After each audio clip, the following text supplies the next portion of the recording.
కూడా శరీర తత్వాన్ని పెంచే మార్గాన్ని ఎన్నుకోవాలి. హుహు. మంచి క్వాలిటీ ఫుడ్ తీసుకోవాలి, మంచి డ్రై ఫ్రూట్ తీసుకోవాలి. మనం ఏంటంటే సహజ పద్ధతిలో పండించిన పండ్లను తీసుకోవాలి, సీజనల్ ఫ్రూట్స్ ఎక్కువ తీసుకోవాలి. హ్మ్. అప్పుడే ఇలాంటి జబ్బులు రాకుండా ఉంటాయి. హుహు. ఇంకొకటి ఏంటంటే ప్రతి మనిషి 8 గంటలు నిద్రపోవాలి వితౌట్ యోగా క్యాండిడేట్. యోగా చేసే క్యాండిడేట్ ధ్యానం చేయగలిగితే 30 మినిట్స్ ధ్యానం చేస్తే హ్మ్. ఒక 5 గంటలు పడుకున్నంత. హుహు. ఇవన్నీ నేర్చుకోవాలి. ఇంకొకటి ఏంటంటే మనము ఒక గ్లాస్తో నీళ్ళు తాగకుండా ఒక చేయితో అన్నం తింటుంటాం. అవును. తప్పు. హుహు. మనం భోజనం చేయాలన్నా లేదా ఏదైనా తీసుకోవాలంటే ఒక అర్ధ గంట ముందు మొత్తం మానేయాలి. హ్మ్. మొత్తం మానేయాలి. అది అన్నం తిన్న తర్వాత అర్ధ గంట తర్వాత నీళ్ళు తాగాలి. నేనైతే 1 అవర్ గ్యాప్ ఇస్తా. ఆహా!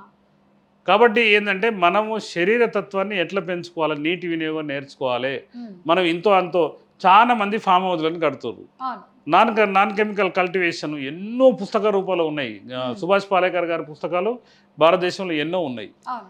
కాబట్టి అవన్నిటితో పంటలు పండించుకోవాలి. కూరగాయలు కూడా ఈరోజు పరిస్థితి ఏంటంటే ఎప్పటికైనా మనం ఏ కూరగాయలు తీసుకోవాలంటే గింజలు ఇట్లా ఇట్లా రోడ్డు మీద సల్లితే ఇట్లా ఏదన్నా భూమి మీద సల్లితే మొలకలు రావాలి. అవును.